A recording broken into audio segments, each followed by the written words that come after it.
Recently আমি আমার second ইয়ারের লাস্ট সেমিস্টার মানে থার্ড সেমিস্টার দিয়েছি অ্যান্ড তোমরা বিশ্বাস করবে না আমি লিটারালি 15 থেকে 16 ঘন্টা পড়েছি রেগুলার এবং রাত্রে মাত্র 2 থেকে 3 ঘন্টা ঘুমিয়ে আমি এক্সাম দিতে গেছি। আর এই লাস্ট মানে এক সপ্তাহ বলতে পারো যখন আমার এক্সাম চলেছে, রিটেন এক্সামের সময় অত চাপ হয় না, কিন্তু যখন ভাইভা এক্সাম চলে তখন লিটারালি আমরা এত ঘন্টা পড়াশোনা করেছি এবং এখান থেকে আমি দুটো তিনটে জিনিস খুব ভালো করে বুঝতে পেরেছি যে এই পড়াশোনাটা যদি আমি আগে কাজে লাগাতাম, যদি আমি আরও আগে যখন 2 ঘন্টা 3 ঘন্টাও পড়তে পারতাম না পার ডে তখন কাজে লাগাতাম, তাহলে মেবি আজকে আমার ভাইভা আরও ভালো হতো। এমনিতে তো ভালো হয়েছে বাট আরও ভালো হতো। সো এই যে রিয়েলাইজেশনটা, সেম রিয়েলাইজেশন তোমাদের হবে যখন নিট ঠিক আর 20 দিন বা 25 দিন বাকি থাকবে। তোমরা এত পড়বে বাট তারপরেও গিয়ে দেখবে একটা সার্টেন বাউন্ডে নাম্বারটা আটকে যাচ্ছে, লাইক 450, লাইক 500, লাইক 520, 530, 550 এই রেঞ্জটার মধ্যে নাম্বার আটকে যাওয়া কিন্তু খুব স্বাভাবিক একটা ব্যাপার। যেটা আমি এখন ফিল করছি সেটা তোমরা 6 মাস পরে ফিল করবে। তো আজকে আমি তোমাদের সাথে সেই রিলেটেড কিছু জিনিস শেয়ার করব যে আমি কিভাবে এই যে জিনিসটাকে কাজে লাগিয়ে, যেহেতু আর 1 মাস পরেই আমার ফাইনাল এক্সাম আছে, তো ফাইনাল এক্সামের জন্য পড়বো এবং সেই জিনিসটা কাজে লাগিয়ে তোমরা কিভাবে তোমাদের অলসতা বা প্রোক্রাস্টিনেশন থেকে দূরে থাকতে পারবে এবং কিভাবে সেই নিজের রুলস অ্যান্ড রেগুলেশনসগুলোকে মেনটেন করে একটা প্রপার ভালো রেজাল্ট করতে পারবে। আজকের ভিডিওটি কিন্তু পুরোপুরি সেটার উপরেই থাকছে। এখানে আমরা মেনলি ডিসকাস করবো প্রোক্রাস্টিনেশন কি, প্রোক্রাস্টিনেশন কেন হয়, আর তার থেকে বেরোনোর ঠিক 3 থেকে 4টে রিজন। এটা যে কোনো নিট অ্যাসপিরেন্ট বা যেই অ্যাসপিরেন্টের জন্য খুব হেল্পফুল একটা ভিডিও হতে চলেছে, কারণ এটা আমার নিজের পার্সোনাল এক্সপিরিয়েন্সগুলোকে মানে শেয়ার করে বলবো এবং ঠিক এইগুলোকে কাজে লাগিয়ে বোধহয় আমিও নিট 2022-তে সিলেকশন পেয়েছিলাম। তো সেই কিছু গল্প আছে তোমাদের সঙ্গে থাকবে যে 2022-তে কি হয়েছিল আমার সাথে, বা 2021 বা 2020-তে কি এমন হয়েছিল আমার সাথে যে লেভেলে আমি ওই প্রোক্রাস্টিনেশনের লেভেলের বাউন্ডারিটা কাটিয়ে একটা রেগুলার পড়াশোনা করা বাচ্চা হয়েছিলাম, যেহেতু আমি আগে থেকে অনেক ভালো স্টুডেন্ট ছিলাম। সো চলো উইদাউট এনি ফার্দার ডিলে ভিডিওটা স্টার্ট করি, বাট তার আগে তোমাদের সাথে কিছু একটা শেয়ার করার আছে, সেটা একটু তোমরা দেখে নাও। তোমাদের প্রচুর মেল আসছে আর কমেন্ট আসছে যে দিদি আমরা আমার নিজেদের লাস্ট চান্স দিতে চাই, আমরা নিজেদের একবার লাস্ট চান্স দিয়ে দেখতে চাই যে আমরা ফাইনালি কি করতে পারি। আমরা নিটের প্রিপারেশন তো আছে বাট মক টেস্ট আমাদের একদম দেওয়া হয়নি, তুমি প্লিজ একটা আমাদের মক টেস্ট সাজেস্ট করো। তো আমি সেটাই তোমাদের সাথে আজকে শেয়ার করতে চাই। NEETPrep.com তোমাদের জন্য নিয়ে এসছে অ্যাসেন্ট টেস্ট সিরিজ 3.0, মানে এটা হচ্ছে all India classroom test series 3.0। এই টেস্ট সিরিজটা কিন্তু মেনলি শুরু হচ্ছে 15 ডিসেম্বর থেকে এবং যত দিন না পর্যন্ত নিট হয়ে যাচ্ছে, মানে মোটামুটি ফার্স্ট উইক অফ মে অব্দি এই টেস্ট সিরিজটা চলবে এবং এখানে টোটাল থাকছে 20টা টেস্ট। অফলাইন সেন্টারে গিয়ে তোমরা দিতে পারো, অনলাইনেও দিতে পারো, আর 6টা থাকছে বোনাস টেস্ট। আমি বলবো এটা তোমাদের সবার জন্য একদম লাস্ট চান্স এবং এখানে প্রপার একটা শিডিউল তৈরি করা হয়েছে। সেই শিডিউলটা তোমরা এখানে দেখেও নিতে পারো, আমি এখানে তোমাদের সাথে শেয়ার করে দিচ্ছি। তো অবশ্যই একবার সবাই চেক আউট করতে পারো। আর যেটা সবচেয়ে ইম্পর্টেন্ট জিনিস এই টেস্ট সিরিজের, সেটা হচ্ছে এখানে ফুল সিলেবাস টেস্ট থাকছে, পার্ট সিলেবাস টেস্ট থাকছে। শুধু তাই নয়, এখানে 11-এর সিলেবাসকে টোটাল 4টে ভাগে ভাগ করা হয়েছে, পার্ট টেস্ট মতো করে 12কেও 4টে ভাগে ভাগ করা হয়েছে, তারপরে 11কে 2টো ভাগে, 12কে 2টো ভাগে এবং একদম লাস্টে যেটা করা হয়েছে সেটা হচ্ছে ফুল সিলেবাস টেস্টের ব্যবস্থা করা হয়েছে এবং প্রত্যেকটা টেস্টই কিন্তু থাকছে একদমই NCERT বেসড আর সবচেয়ে ইম্পর্টেন্ট নিট প্যাটার্ন ফলো করে। এটা তোমাদের জন্য কিন্তু একদম লাস্ট সুযোগ। এখনো যারা টেস্ট সিরিজ জয়েন করোনি, আমি সবাইকে সাজেস্ট করবো ইমিডিয়েটলি টেস্ট সিরিজ জয়েন করো, কারণ এর মতো ভালো টেস্ট সিরিজ হয় না, নিট ওরিয়েন্টেড টেস্ট সিরিজ তো হয় না। তো অবশ্যই সবাই জয়েন করো, 15 ডিসেম্বর থেকে স্টার্ট হচ্ছে। আর যেহেতু এই মক টেস্টগুলো তুমি অফলাইনে দিতে পারবে, তো টেস্ট দেওয়ার সঙ্গে সঙ্গে তুমি ওয়েমার ফিল করারও একটা ব্যবস্থা পাবে, যেটা তোমার নিটের প্রিপারেশনে অনেকটা বেশি হেল্প করবে। যারা এক্সট্রা ডিসকাউন্ট চাইছো তাদের জন্য আমি একটা ডিসকাউন্ট ফর্ম কিন্তু ডেসক্রিপশন বক্সে মেনশন করে দিয়েছি। তো তোমরা সবাই ডেসক্রিপশন বক্সের ওই ফর্মটাতে ক্লিক করে নিজেদের যা কিছু দরকার তোমরা ওখানে সাবমিট করতে পারো এবং তারপর নিট প্রিপের কেউ তোমাদের সঙ্গে যোগাযোগ করবে এবং তোমাদের সবকিছু খুব ভালো করে বুঝিয়ে দেবে।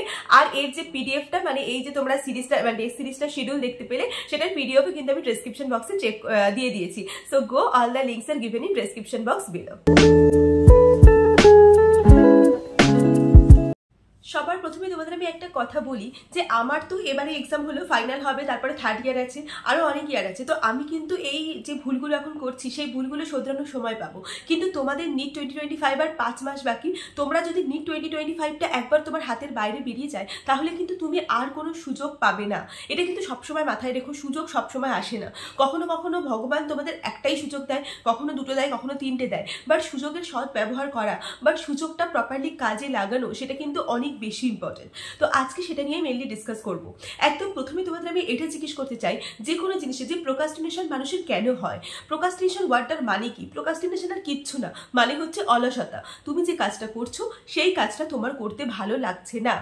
এবার তোমায় বলতে পারো যে এটা তো আমার ক্ষেত্রে সবসময় হয়, পড়াশোনা করতে কার ভালো লাগে? অফকোর্স, একদম শিওর, আমাদের আর পড়াশোনা করতে কারোর ভালো লাগে না, কিন্তু যারা নিটে চান্স পাচ্ছে তাদের সবার কি পড়াশোনা করতে ভালো লাগে না? তুমি এমন একটা ফিল্ড চয়েস করছো যেখানে তোমাকে পড়াশোনা করতেই হবে, তাহলে তোমার পড়াশোনা করতে ভালো লাগে না এই কথাটা তুমি বলতে পারো না। ঠিক আছে, তাহলে আমার মন বসে না পড়াশোনা, এটাও তো একটা ইম্পর্টেন্ট জায়গা না? সেই জিনিসগুলো নিয়ে কিন্তু আজকে ডিসকাশন করব। তো পড়াশোনা করতে ভালো কি করে লাগাবো আর কিভাবে এই প্রোক্রাস্টিনেশনের ওয়ার্ল্ড থেকে বেরিয়ে আসবো, চলো সেগুলো আগে দেখি। প্রথমে তোমাদের এটা বলবো, আগে তুমি আমাকে এই কোশ্চেনটার উত্তর দাও যে তুমি কেন ডাক্তার হতে চাও, তোমার ডাক্তার হতে চাওয়ার রিজনটা কি? বা যেটা তুমি কেন ইঞ্জিনিয়ার হতে চাও, তুমি কেন ইউপিএসসি পরীক্ষা দিয়ে মানে ক্লিয়ার করতে চাও, তুমি কেন কেউ ধরো কারোর ইচ্ছা খুব ভালো হাউসওয়াইফ হতে চায়, সে কেন হতে চায়? তো এই যে রিজনটা, এই যে ওয়াইটা, সেটা খুব ইম্পর্টেন্ট একটা কোশ্চেন। আমাকে যদি তুমি জিজ্ঞেস করো, মানুষ যখন প্রথমে একটা কোনো কাজ শুরু করে, আমি যখন 2017-এ আমার নিট প্রিপারেশন শুরু করেছিলাম, আমি আজকে ওপেন ক্যামেরা এটা বলতে পারি যে আমি কখনো ডাক্তার হতে চাই, এটাই আমার একমাত্র ওয়াই ছিল। বাট এটা না খুব একটা বাজে ওয়াই বলতে পারো, যে আমি ডাক্তার হতে চাই তাই আমি নিট দিতে চাই, মানে এই ওয়াইটার কোনো লজিক নেই। কারণ অবশ্যই যারা ডাক্তার হতে চায় তারা সবাই নিট দিচ্ছে, তোমার এক্সাক্ট স্পেসিফিক ওয়াইটার কি রিজন সেটা আগে আমাকে জানাও। আমি যখন তোমাদের সাথে দুটো ইনসিডেন্ট আমার লাইফে শেয়ার করবো এখানে, আমি যখন 2017-এ শুরু করি, আমি কোনো রকম কোনো ওয়াই মানে পাইনি, সেই জন্যই কিন্তু 2017 এবং 2018 আমার লাইফের মানে একদম ওয়েস্ট গেছে, আমি কোনো রকমভাবে কাজে লাগাতে পারিনি। কারণ কি? আমার ওয়াইটা ক্লিয়ার ছিল না। এই ওয়াইটা ক্লিয়ার থাকা কিন্তু খুব ইম্পর্টেন্ট। তারপরে কবে ক্লিয়ার হলো? 2019-এ আমার বাবার একটা অপারেশন হয়, আমার বাবা হঠাৎ করে সাডেনলি খুব অসুস্থ হয়ে পড়ে, ইউরিন থেকে ব্লাড আসতে শুরু হয় এবং বারবার ইউরিন যেতে হতো, এবং তারপরে এটা হলো যে প্রচণ্ড জ্বর, 103, 104 জ্বর, কোনো কিছু খেতে পারতো না, যা কিছু খেত সবকিছুই বমি করে দিত। তো এটা আমার সাথে হয় 2019-এ, মানে 5 থেকে 6 দিন বাবা এরকম অসুস্থ হয়েছিল এবং বাবা লিটারালি বেড রিডেন হয়ে যায়। 5 থেকে 6 দিনের পর বাবাকে লিটারালি আর মানে বাড়িতে মানে শুয়ে আছে সারাদিন, মানে মরার মতো পড়ে আছে, এরকম একটা সিচুয়েশন। সেই মোমেন্টে আমাদের পাশে কেউ ছিল না, আমি ছিলাম, আমার মা ছিল, দুজনে মিলে বাবাকে হসপিটালে নিয়ে যাওয়া, হসপিটালে ট্রিটমেন্ট করানো, মানে সমস্ত কিছু খুব বাজে সিচুয়েশনের মধ্যে দিয়ে তখন গেছিল। তখন আমি নিজে বুঝেছিলাম যে আজকে যদি আমি ডাক্তার হতাম, আজকে যদি আমি নিজে মেডিকেল ফিল্ড থেকে হতাম, তাহলে আমার জন্য সবকিছু কতটা ইজি হতো। তখন লিটারালি ভোর 4টের সময় উঠে হসপিটাল বাড়ি শুধু এই করে গেছি। ওই সিচুয়েশনটা আমার লাইফের একটা মানে বলতে পারো একটা মানে আমাকে মানে আসলিয়াতটা দেখিয়েছিল যে অ্যাকচুয়ালি সিচুয়েশনস এরকমও হতে পারে। তোমার লাইফে যে কোনো দিন সিচুয়েশন এরকম হতে পারে যেখানে তোমার বাবা বা তোমার মা অসুস্থ। তারপরে আমার খুব ভাগ্য ভালো যে আমি সেদিন একটা খুব ভালো ডক্টর পেয়ে গিয়েছিলাম, SL বাজুরিয়া স্যার, উনি আরএনটি করে বসেন, তো ওনাকে আমি পেয়ে গিয়েছিলাম। সেই জন্য উনি মানে এরকম হয়েছিল যে আমার বাবাকে হসপিটালে অ্যাডমিশনের ডেট পর্যন্ত পাওয়া যাচ্ছিল না, এরকম অবস্থা, মানে অ্যাডমিট চেক করবো, অ্যাডমিশনের ডেট পাওয়া যাচ্ছে না। ওনার সাথে ভালোভাবে কথা বলে, ওনার সাথে মানে উনি লিটারালি আমাদের কাছে ভগবান। তো সেই জন্য সেদিনই আমার মনে হয়েছিল যে যদি ডাক্তার হই কখনো এনার মতো ডাক্তার হতে চাই, তার জন্য আমাকে ডাক্তার হওয়াটা ইম্পর্টেন্ট। মানে ওই দিনটা মানে বুঝতে পেরেছিলাম যে ওই যে ভগবান আর এই সাধারণ মানুষ, এর মাঝখানে মানুষ যে মানে মারা গেলে ভগবানের কাছে চলে যায়, এর মাঝখানে ব্রিজটা মানে ভগবানের কাছ থেকে টেনে এনে মানুষকে সাধারণ তার প্রিয়জনদের কাছে ফিরিয়ে বোধহয় ডাক্তারি দিতে পারে। এটা আমার কাছে একটা স্ট্রং ওয়াই ছিল। সেকেন্ড স্ট্রং ওয়াই, আমার দাদু সারা জীবন চেয়ে এসছে, আমার দাদু আমার পড়াশোনার পিছনে প্রচণ্ড খেটেছে সারা জীবন, উনি সারা জীবন চেয়ে এসেছেন যে আমি ডাক্তার হই। মানে কিন্তু 2020-21-এ এরকম একটা ইনসিডেন্ট ঘটে ডিউরিং কোভিড, দাদুর ব্রেন হেমারেজিক স্ট্রোক হয়, অ্যান্ড দাদু পুরো মানে অসুস্থ হয়ে যায়, প্রচণ্ড অসুস্থ হয়ে যায় স্ট্রোক হওয়ার পর। তারপরে তো সঙ্গে সঙ্গে অ্যালজাইমার ধরা পড়ে, অ্যালজাইমার ডিজিজ। তো সেই ধরা পড়ার পর এখন পুরোপুরি মানে একটা বদ্ধ পাগলের মতো বলতে পারো, কোনো রকম কিছু বোঝে না, কিছু মানে বুঝতে পারেন না, কিছুই বুঝতে পারেন না। তো আমি ডাক্তার পরে আমার আরও মনে হলো যে আজকে যদি আমি ডাক্তার হতাম, মেবি আমি কিছু হেল্প করতে পারতাম, হয়তো সারাতে পারতাম না ডিজিজটা, কিন্তু যেগুলো আগে নেওয়ার দরকার, যে প্রিকশনগুলো আগে নেওয়ার দরকার হতো, তাহলে সেটা হয়তো নিতে পারতাম। তো ওই সিচুয়েশনে দাঁড়িয়ে এই দুটো ইনসিডেন্ট আমার বাবার সাথে এবং দাদুর সাথে হয়। আমার দাদু এখনো বেঁচে আছেন, ভালো আছেন এখন, কিন্তু ওই যে অসুস্থ মানে সেটা উনি দেখতে পাননি যে আমি ডাক্তার হয়েছি, চোখের সামনে দেখছি বাট বুঝতে পারে না, ঠিক আছে, যে ডাক্তার হয়েছি আমি। তো এই যেটা দুটো জিনিস আমার মনে হয় আমার এই ওয়াইটাকে সব থেকে বেশি স্ট্রং করেছিল। তোমরা তোমাদের স্টোরি আমাকে শেয়ার করো, যারা ডাক্তার হয়ে গেছে তারাও তোমাদের ওয়াইটা কি ছিল, যে ওয়াইটা তোমাকে ইন্সপায়ার করেছিল। আর যারা এখনো হতে পারোনি তাদের এমন একটা ওয়াই তোমরা খুঁজে বের করো যে ওয়াইটা তোমাকে মোটিভেট করবে শেষ পর্যন্ত রেসে টিকে থাকার জন্য। আমি 5 বছর কি করে টিকে থাকলাম, এটা আমাকে অনেকেই হয়তো জিজ্ঞেস করেছো। তো আমি আজকে শেয়ার করলাম যে কিভাবে আমি 5 বছর মানে এইগুলোই বোধহয় লাস্ট 2021 আর 2019 পর আমাকে সবচেয়ে বেশি মোটিভেট করেছিল এই দুটো জিনিস। যাই হোক, খুব একা লড়াই করেছি তখন সবকিছু সিচুয়েশনের সাথে।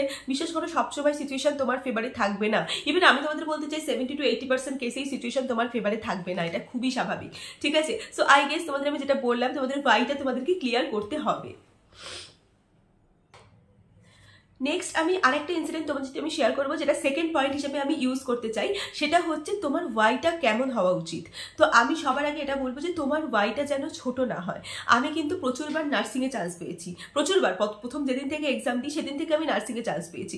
কিন্তু আমি চাইলে নিজের ওই গোলটাকে ছোট করে নিয়ে, কারণ আমার বাবাকে তো আমি নার্স হলেও হেল্প করতে পারতাম, নার্সিং প্রফেশন তো ছোট নয়। আমার বাবাকে তো আমার দাদুকে তো আমি নার্স হলেও হেল্প করতে পারতাম, মেডিকেল ফ্যাটার্নিটির সঙ্গে যুক্ত থাকতে পারতাম। বাট আমি কখনো আমার গোলটাকে নার্সিং অবধি লিমিটেড করতে চাইনি, কারণ আমার নিজের মনে হয় একজন নার্স কখন অপারেশনকে অ্যাসিস্ট করতে পারে, বাট একজন নার্স কখনো অপারেশন করতে পারে না। তো এই যে জিনিসগুলো আমাকে মনে হতো যে এগুলো আমার যে উদ্দেশ্যটা, আমি যে লেভেলে নিজেকে কাজ করাতে চাই সেই জিনিসটাকে ছোট করছে। তো আমি কখনো নার্সিং বা বিডিএস এই অবধি নিজেকে লিমিটেড রাখতে চাইনি। আমি জানি না ভবিষ্যতে আমি কি হতে চাই, কিন্তু আমি এমবিবিএসটা অ্যাটলিস্ট করতে চাই। নিজের গোলটাকে কখনো ছোট করো না। নিজের গোলটা যত দূর যাবে তুমি তত খাটার মোটিভেশন পাবে, তত নিজেকে মানে ওই জায়গায় নিয়ে যাওয়ার জন্য তুমি খাটবে, দিন রাত পরিশ্রম করবে।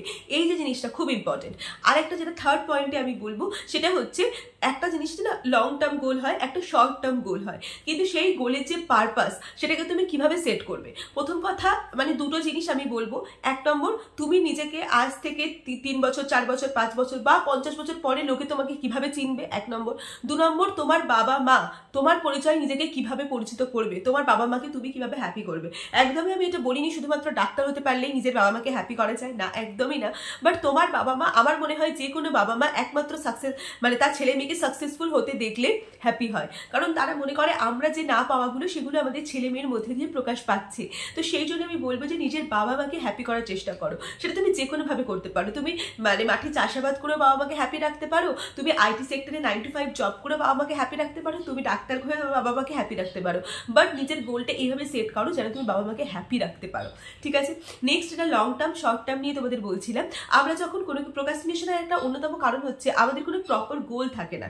আমি কোথাও একটা কোনো স্টোরি শুনেছিলাম, মোস্ট প্রবলি কোনো একটা ইউটিউব ভিডিওতে আমি একটা জিনিস দেখেছিলাম যে কোনো একটা ফরেনের কোম্পানি ছিল, সেই কোম্পানিতে যখন মানে ওখানে লোকেজনের মধ্যে খুব একটা কাজ করার ইচ্ছা ছিল না, প্রোক্রাস্টিনেশন খুব বেশি কাজ করছিল, অলসতা খুব বেশি কাজ করছিল। তো ওই কোম্পানির যে ম্যানেজার ছিলেন তিনি আরেকজনকে ডেকে নিয়ে আসেন ওই কোম্পানিতে এবং তাকে কিছু অ্যাডভাইস দেওয়ার জন্য বলেন। এবং তিনি যখন অ্যাডভাইসটা দেন তারপরে তাকে মোটামুটি 4 কোটি টাকার একটা চেক উনি স্যাংশন করেন। তো কেন দিয়েছিলেন, কি ছিল সেই অ্যাডভাইস? প্রথম অ্যাডভাইস এটা ছিল যে প্রথমে তুমি সারাদিনের যে কাজগুলো তুমি করতে চাও তার একটা লিস্ট বানাও, 10টা একটা লিস্ট বানাও।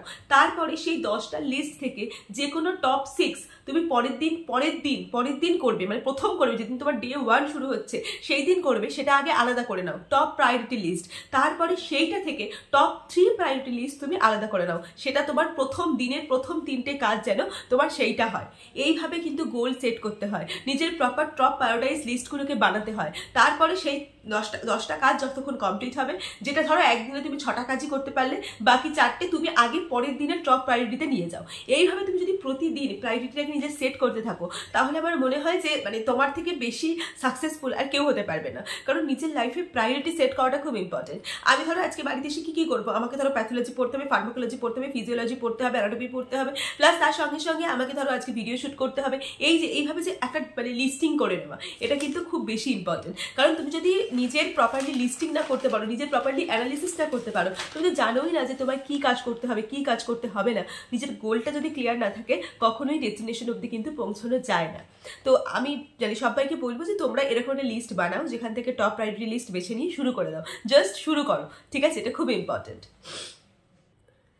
আরেকটা জিনিস সবসময় মাথায় রাখো যে তোমার কাছে একটা ক্লিয়ার ইমেজ থাকার দরকার যে আমি একটা ভালো টপ কলেজে চান্স পেতে গেলে আমার কত ফিজিক্সে লাগবে, কত কেমিস্ট্রিতে লাগবে, কত বায়োলজিতে লাগবে, এটা যেন সবার কাছে একদম ক্লিয়ার থাকে।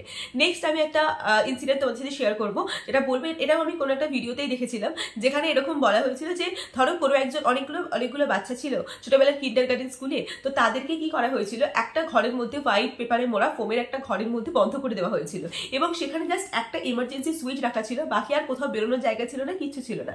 তাদের বলা হয়েছিল যে হয় তুমি চুপচাপ বসে থাকবে, আদারওয়াইজ তুমি ওই এমার্জেন্সি সুইচে যখনই হাত দেবে তখনই তোমার একটা শক লাগবে, তাতে করে তুমি এক্সাইটমেন্ট বাড়াতে পারবে। তো তুমি কি করবে, তুমি ওখানে বসে থাকবে নাকি তুমি হাতে শক দিয়ে এক্সাইটেড করবে নিজেকে? তখন রেজাল্ট এটা এসেছিল 68% মেল এবং 25% ফিমেল নিজেকে এক্সাইটেড করেছে হাতে হাতে, মানে ওইরকম শক দিয়ে। তো এখানে আমি এই জিনিসটা বলতে চাই যে আমাদের ব্রেন কিন্তু কখনো বোর হয়ে বসে থাকতে ভালো থাকে না, আমাদের ব্রেন কখনো বোর হতে চায় না। এটার একটা খারাপ দিক আছে, একটা ভালো দিক আছে। যেহেতু ঘরের মধ্যে কিচ্ছু করার ছিল না, তাই ওরা বোর হয়ে গিয়ে ওরা কিন্তু নিজেদের শক দিয়েছে। তাহলে এরকম তোমার সাথে হতে পারে, ধরো তুমি সারাদিন পড়ছো, তো তোমার ব্রেন কিন্তু বোর হয়ে যেতে পারে। তো ব্রেন যদি সবসময় বোর না হয়, তাহলে রেগুলারলি তোমার নিজের পড়ার প্যাটার্নটাকে চেঞ্জ করো। কখনো কোশ্চেন প্র্যাকটিস করো, কখনো মক টেস্ট করো, কখনো অ্যানালিসিস করো, কখনো ফিজিক্স পড়ো, কখনো কেমিস্ট্রি পড়ো, কখনো বায়োলজি পড়ো। কন্টিনিউ যেন নিজের ব্রেনকে মোটিভেটেড করতে হবে এমন কিছু পড়ো। আর স্টাডি আওয়ার্সটা অনেকে জিজ্ঞেস করো, আবার নিজের পার্সোনাল এক্সপিরিয়েন্স, তুমি যদি একসঙ্গে অনেকক্ষণ পড়ো, মানে ধরো 12 ঘন্টা 13 ঘন্টা এক টানা বসে পড়ে যাচ্ছ, তখন কিন্তু অবশ্যই তোমার একটা ক্ষতি হতে পারে। কিন্তু তার মানে এটা নয় 10 মিনিট পড়লে উঠে গেলে, 20 মিনিট পড়লে উঠে গেলে, না, একসঙ্গে 2 ঘন্টা 2.5 ঘন্টা পড়ে একটু ওঠো, 10 মিনিট ব্রেক নাও। যখন আমারই প্রিপারেশন এক্সাম চলছিল, আমি এরকম করতাম যে ধরো কলেজ থেকে এলাম, এক্সাম আগের দিন তো এক্সাম থাকতো, পরের দিনও এক্সাম থাকতো, শুধু রাতটুকু পড়ার সময় ধরো 5টা দিয়ে এক্সাম থেকে সময় এলাম, এসে আমি পড়তে বসে যেতাম 5:30টায় পড়তে বসে গেলাম, 7টা অবধি পড়লাম, পড়ে গিয়ে আমি একটু অঙ্কিতকে বললাম চল একটু চা খেয়ে আসি বা একটু ঘুরে আসি, তো চা খেয়ে আসতাম, এসে আবার ওই 7:30 8টার মধ্যে পড়তে বসে গেলাম। এই যে জিনিসটা, এটা কিন্তু খুব বেশি ইম্পর্টেন্ট। ঠিক আছে, আমার মনে হয় তোমাদের সাথে আমি এমন অনেকগুলো পয়েন্ট শেয়ার করলাম যেগুলো তোমরা কিভাবে নিজের প্রোক্রাস্টিনেশনটাকে দূরে রাখবে এন্ড কিভাবে সেগুলোকে কাজে লেগে প্রপার মানে নিজেকে রেডি করবে, সেটা বোধহয় বুঝতে পারলে। তবে এখানে কতগুলো ডিসক্লেমার তোমাদের সাথে শেয়ার করে দিতে চাই। 1 নম্বর পয়েন্ট, ধরো আজকে তোমার সকাল 7টায় ওঠার কথা, তুমি সকাল 8টায় উঠতে পারলে, কিন্তু তুমি 7টায় পারলে না, তার জন্য কিন্তু নিজেকে ডিমোটিভেট করার কোনো প্রয়োজন নেই। নিজের ছোট ছোট রিওয়ার্ডগুলোকেও তুমি কিন্তু অ্যাচিভমেন্ট হিসেবেই নাও। ঠিক আছে, এরকমভাবে কোনো নিজের উপরেই দোষ দিয়ে দিলে তুই 7টায় উঠতে পারলি না, তার মানে তোর দ্বারা কিচ্ছু হবে না, না, নিজেকে ব্লেম করা বন্ধ করো। তুমি যতই নিজেকে ব্লেম করবে তখন তোমার ব্রেন এইসব জিনিসগুলো থেকে এসকেপ হতে শুরু করবে। তার ফলে কি হবে, তুমি কখনোই আর মানে ওই জায়গাটা অ্যাচিভ করতে পারবে না, নিজেকে ওই ডেডিকেশনের জায়গাটা দেখতে পারবে না। বা ধরো কখনো এরকম হচ্ছে তুমি পড়তে বসছো, কেউ তোমার পড়ায় মন বসছে না, বা তোমার মাথা অন্য কিছুতে ঘুরে বেড়াচ্ছে, পার্টি হবে, নাচ করবো, এইসবে ঘুরে বেড়াচ্ছে। বাট এইসব তখন কি করবে, তখন দুটো জিনিস করতে পারো। একটা জিনিস, তুমি এরকম একটা তোমার পড়ার সামনে একটা ডট ইমাজিন করো এবং সেই ডটের দিকে বেশ কিছুক্ষণ তাকিয়ে থাকো। এটা একটা passive form of meditation. Just কিছুক্ষণ তাকিয়ে থাকো, তোমার ব্রেনটাকে শান্ত করো অ্যান্ড দেন আবার কনসেন্ট্রেট করো। নেক্সট যেটা পয়েন্ট, সেটা হচ্ছে তুমি এটা আমি খুব করতাম, ধরো তোমার মাথায় কোনো একটা থট চলছে, জাস্ট পাশে একটা ডায়েরি রাখো, সেই ডায়েরিতে সেই থটটা লিখে দাও। আমরা যখন কোনো কিছু মাথায় কাজ করে সেটা আমরা হাতে লিখে দিই, ডায়েরিতে লিখে দিই, তখন আমার মনে হয় সেই জিনিসটা মানে চলে যায়, সেই জিনিসটা আর আমার মাথার মধ্যে থাকে না। তো এটা দুটো প্রসেস আমি ফলো করেছি, তুমি করতে পারো অবশ্যই।